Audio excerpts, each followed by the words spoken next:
Want to start a business while working full-time? Find out how on today's episode. Today's episode is brought to you by ConvertKit. Your email list is your greatest asset. Put your business in the only hands that I trust at servemaster.com/ConvertKit. Are you tired of dealing with your boss? Do you feel underpaid and underappreciated? If you want to make it online, fire your boss and start living your retirement dreams now, then you've come to the right place. Welcome to Serve No Master Podcast, where you'll learn how to open new revenue streams and make money while you sleep. Presented live from a tropical island in the South Pacific by best-selling author Jonathan Green. Now, here's your host. It's a beautiful afternoon here on my island, and I'm in the garden. Well, actually, I'm upstairs, so I can have a little bit of a wider view. And the birds are singing. Unfortunately, half of those birds are roosters. One of the neighbors is burning leaves, and all of the neighborhood kids are making loads and loads of noise, but I just couldn't wait to spend some time with you guys. I'm going to do my best to remove all that background noise, and I'm going to do my best to remove all that background noise, and I'll let you in on a little secret. I try to re-say anything that has a loud rooster or a kid shouting in the background. So if you ever wonder why every once in a while I say the same thing twice and it slips through past my editor, now you know the secret. I do my best to give you guys a clean recording, but golly, it seems quiet until I turn on the microphone. Suddenly it seems so loud. Today we're going to talk about starting a business while working full-time, and this is the situation most people are in. I know that there are plenty of people that are living with their parents or they're still in college and they're thinking about starting that side business, but that's not who I'm talking to. You're out there, you're like me. You're an adult, you got responsibilities, you got bills to pay. You can't just take off 6 months or a year to find yourself or start a business. You got to keep the money flowing because you need to eat, you got to pay rent or your mortgage. Maybe you got some kids on the scene. You got responsibilities, and that's exactly where I'm at. And what I'm going to share with you is a powerful process that's going to set you on the road to being your own boss. And this is part 4 of my Be Your Own Boss series. I want to put you in the driver's seat. The secret begins with a declaration. Whether you say it out loud or say it to your spouse or friend or you write it on a big poster, you have to make a statement that I am going to do this. I'm all in now. This is how most transformation has to begin in any area of your life. The first time I made a dramatic change in my life when I was 17, I realized I had no friends. High school was tough for me. I couldn't figure out where I belonged. I couldn't find my place in the world. And when I was 17, I realized I didn't have any friends and I could do something about it. And I've told this story before, but if you haven't heard it, I found someone and I studied him. I found a person who was popular and nice, and I just studied and reverse engineered how he treated people. And that's it. I became massively popular from one simple process. It came from that moment where I said, I don't know how to make friends. I had to look in the mirror and say, I'm a bad friend. I don't understand friendship. I don't know how to make friends. I don't know how to keep friends. And the people in my social circle don't really like me. Painful, but true. That declaration is often painful, but not always. In this case, your declaration is, I'm not happy with my full-time job. I don't want to do this forever. I'm not getting treated the way I want to be treated. I don't have control of my destiny that I want to have control of. In our next episode, we're going to talk about the benefits of being your own boss, but you already know what they are. You already know it's something you want, or you wouldn't be listening to this episode. And so you have to make a statement that this is my moment. I'm going to start now. If we don't have a starting point, we'll never hit an end point. You may have listened to over 190 of my previous podcast episodes, read hundreds of blog posts, read dozens of my books, but taken no action because you're waiting for that starting moment. Don't do that. Make now your moment. You can make a declaration right now. The louder your declaration, the more likely you are to stay the course. And this can be sharing it in a Facebook group. This can be telling someone in your personal life. Don't tell anyone at work. You don't need to do it there, right? But you just want to say it out loud or write it down so that it becomes a moment that you can remember. So you go, this is the moment where I'm starting, and it activates something in our brain that says the race has started. It's like hearing that starter gun. And it means that you'll start taking this seriously or more seriously than you have. It's very, very different. Practice and real. When I was younger, I was in a few plays. I'm very artistic. I like painting, pastels, coloring books, acting. I always thought that that's the path I would go down. And one thing I learned is that when you do a dress rehearsal, it's nothing like the real thing. When there's an audience in the room, you act different. Even though the words are the same, the patterns and the clothes are the same, dress rehearsal, it's not the same. When you turn on the cameras, when you turn on those real lights, everything's different. There's more on the line and you feel and act different. And we want to activate that part of your brain. Second step in this process, once you've made that declaration, is to clear the runway. Your runway is how much time and treasure you have available to invest in your business. And there's two ways to measure these. These can be an absolute. You can say, I just got fired and I got a severance package for my work. So I have enough money and time to do this for 6 months. That's a firm runway. And that's pretty standard. I get those emails sometimes from people who see the opportunity. They go, okay, I lost my job. I don't need to be scared. I don't want to go on vacation. Instead, I can use this as an opportunity to build something great. But if you're working full time, your situation is far more likely measured in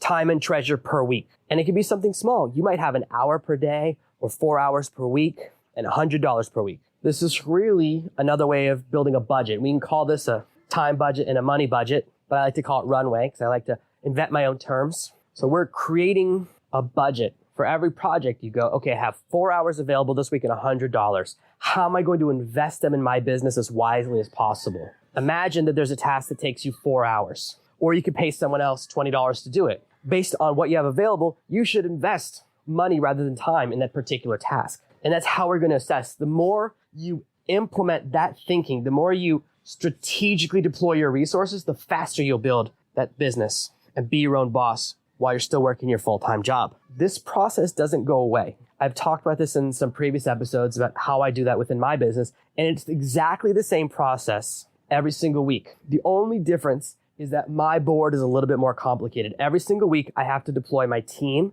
and I look at how I'm spending their time, and that means how I'm deploying financial resources as well. Whenever we're paying for outside resources, how much money are we going to spend on paid advertising this week? How much are we going to spend on content this week? How much are we going to spend on research and video creation and production and software and all of these other tools? And the sooner you start treating your business like a business and budgeting your time and your resources, the better. I have to budget my time and 10 other people every single week. And this is what I spend most of my time talking to my team leaders about. What's the most efficient way to deploy these resources? And if you wait until you have a team, well, then it's going to be a lot harder. The longer you wait to learn this process, the harder it will be to learn it. That's a mistake that I learned the hard way. I want to teach you guys how to be your own boss right out the gate. You can create more runway once you realize the value. An example, if you're anything like me when I was in my 20s and early 30s, you like to go out. I remember when I went to college, most of my friends didn't. They matured faster than me because they had to get jobs and start spending money wisely. They had to allocate for rent, for entertainment, and for everything in between. And most people say, most of my friends at the time are like, you need a massive entertainment budget. So working is terrible. So you want to save as much money as you can to do things that make you feel good so that the work you do that you hate, you can overcome. If you were like me and you heard that, and that's what I did, I used to go out all the time. And what can happen is you're now spending time and money at the same time. If you reallocate that time, say, okay, you know what? Instead of going to the bar 4 nights a week, I'm going to go 3 nights a week. Now you have an extra 3 hours and whatever you would have spent at the bar that night. You have a double win. So we're looking for areas where you can improve. Another place is to really look at how you spend time after work. There are certain things that we do without realizing it. One of the reasons I don't like television is that there's no beginning and there's no end. Even in high school, I got into Netflix more than 20 years ago because a movie, even though it's longer than a television show, it ends and you have to take the DVD out and put a new one in. Now Netflix is like an app, and so it's just as bad as television. But when you're watching a movie, you know before you started how long you're going to spend watching that movie. They tell you the runtime right at the beginning. It says this is an hour and 30 minutes, this is an hour and 45 minutes, this is 2 hours and 10 minutes. It doesn't matter. At least you know when you're going to stop. When you're watching television or you're watching like a TV series on Netflix, they're doing everything they can to get you to roll into the next show. And while at the beginning of the night you would have said, oh, 2 hours watching a movie, that's so long, you end up watching 6 hours of television. And I know this from experience. So look for how you're spending your leisure time and see if you could find opportunities. If you're still watching regular television, regular television, there's commercials. If you switch to watching older shows or shows that you've recorded, you can stop watching those commercials right now. And this is crazy. A television show is now 20.5 minutes. It used to be when I was a kid, 26. Then it was 24. And I just read this in a recent article. 9.5 minutes out of every 30 minutes you're watching TV is commercials. Maybe you flip between 2 shows like I used to do, or you do picture in picture and all that stuff. But just think about time you spend doing something inefficiently. How much time do you spend commuting? You can use that time efficiently. Say, how can I use this time better? Look for opportunities to be more efficient or to use your time or to build more runway. And here's something important. You only need an hour a day. If you can get an hour a day, you can build something really amazing. With an hour a day, you'll be more efficient than if you have 4 hours a day. When we have really small amounts of time, we force ourselves to be lean, mean, and efficient. So once you've established your runway, the next step in the process is to activate your business spending. And I've talked about this recently. I'm a big fan of Novo. That's why my bank account with now, I switched from one of the big ones. There's no minimum. So you can put a small budget into your business account, and just by spending out of that account, you'll feel differently. When you pull out that black debit card instead of one of your other ones, you go, this is a business expense. I expect to earn this back. Every time I spend money from that account, whether it's paying my team, paying for software, paying for advertising, I expect a return on that investment. It changes how I think about it. When I spend money from my white card, my personal account card's white, I don't expect to ever see that again. I don't go to a movie, pay $20 or $30 to bring me and my family to the movies, and expect at the end of the movie to get that money back. So we want to activate that other part of your mind that this is still business time. You can enjoy what you're doing. I love my work. I like what I do. I like recording podcast episodes. I like working on my blog. I like designing my website. I like coming up with product ideas. I like teaching. I like what I do. My problem at this phase of my life is that I like it too much, and I'm dangerously close to falling into working all the time because I like it. And not just for the source of affirmation, but I enjoy the process. I enjoy coming up with ideas. I enjoy outlining. I like outlining almost more than I like writing books or editing. It's crazy. So we can easily fall into a place where I do too much work. But I know you're at the beginning of your journey. So when you're starting to be your own boss, the process is slightly different. The earlier in this process you establish structure for how many hours you work, how you create efficiency, and how you spend your money, the easier it will be for you as you have more time available. Every time you spend money or time, every time you listen to one of these podcast episodes, it's an investment. And think about how you're spending that time, how you're allocating that resource, and what the return on that investment is. What is the return on your time and financial investment? If you buy one of my books for $7.99 or $9.99, that needs to go into that account, because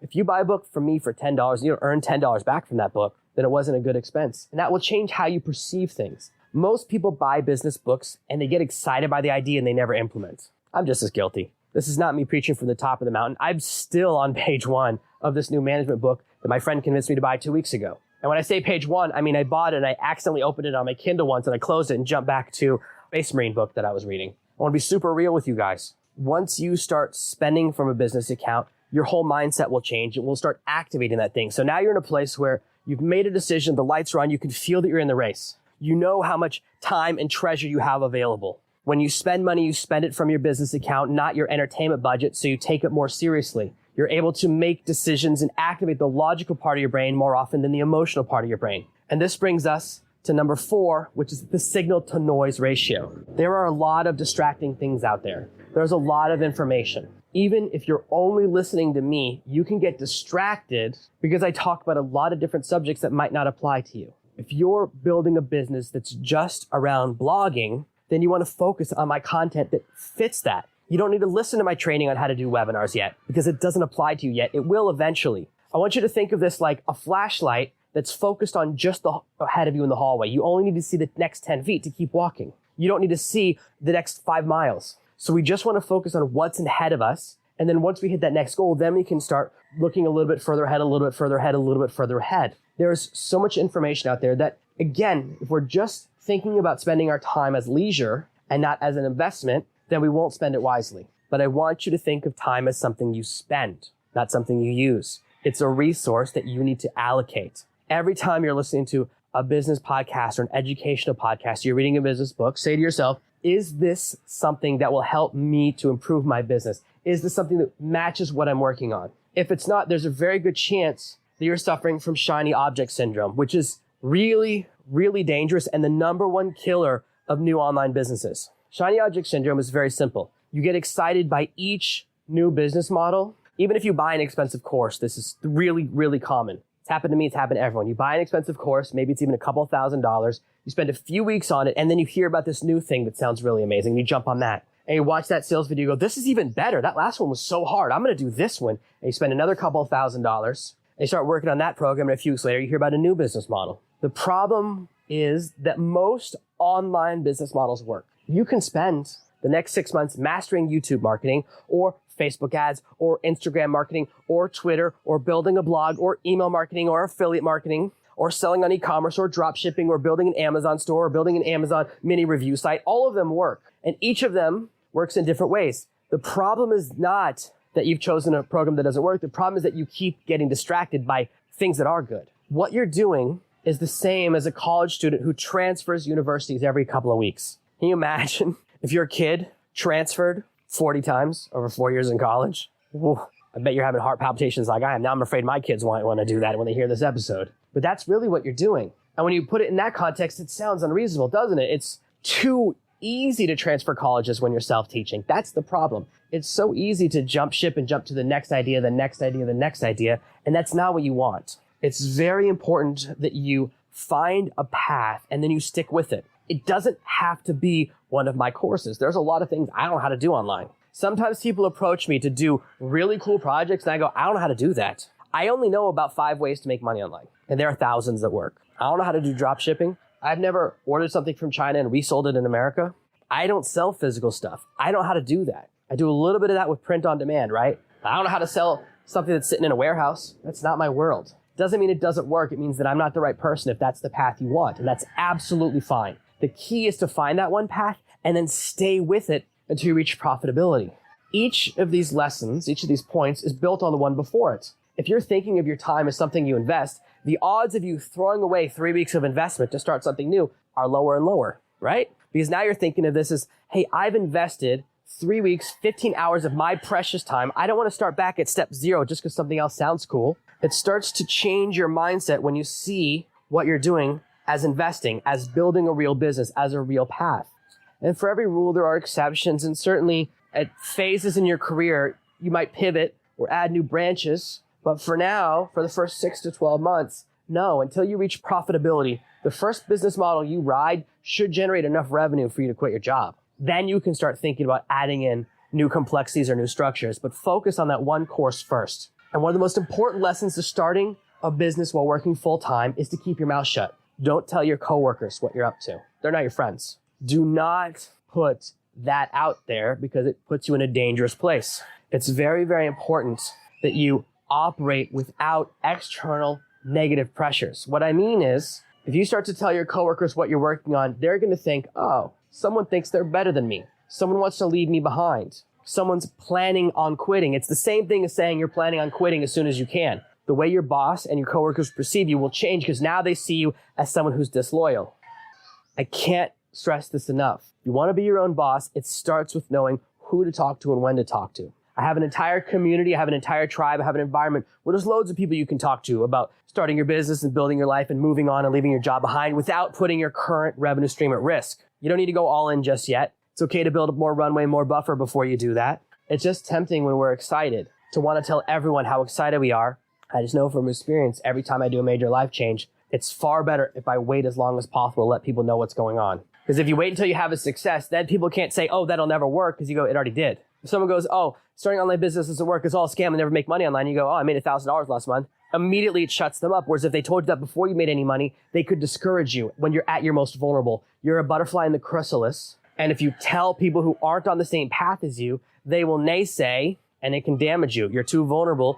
Don't say anything just yet. Now, action is always more valuable than planning. You'll learn a lot more from trying and from doing than you will from listening and reading. So while I love you listening to these podcast episodes, you'll notice that I try really, really hard to keep them down to 24 minutes. That's because when I started, that's how long a television show was. Now that I know they're 20 and a half minutes without commercials, maybe I should be doing 20 and a half minute episodes. But I encourage you to move into the action statement process, even just to write down the points from this lesson, to make a declaration, to clear your runway, to cheat your time and money as a resource that you're going to invest in your business, to only spend money from a business account on your business processes, to focus only on lessons and episodes that apply to specifically what you're working on right now, to only follow one path, to choose a course or a program or a process or a business model and follow it until you reach some fruition, some profit, some success. And to stop chasing shiny objects and transferring colleges, to just stick with one thing until it works, because that's the secret to success. It's to stay and do the same thing. Consistent action over time